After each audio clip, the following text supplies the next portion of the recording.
গল্পটা শোনার আগে অবশ্যই মুখে টাওয়াল ওড়না বা কিছু একটা দিয়ে মুখটা সাবধানে রাখবেন। মায়ের হাতে খেলানি খেলে আমি দায়ী না। বল্টু হ উচ্চারণ করতে পারে না, হকে গো বলে ফেলে। ক্লাসে নতুন ম্যাডাম এসেছে, এবার পরিচয় পর্ব শুরু হলো। ম্যাডাম বলল, হাই ছাত্রছাত্রীরা, আমি পাখি।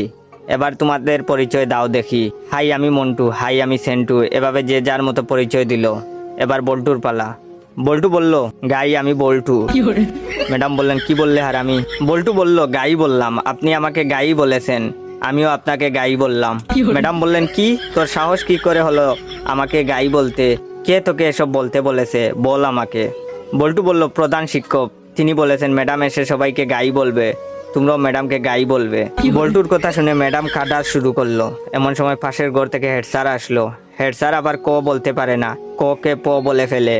হেড স্যার এসে বললেন, কি ব্যাপার ম্যাডাম এভাবে পাচ্ছেন যে? প্রথম দিনেই ম্যাডাম রে এভাবে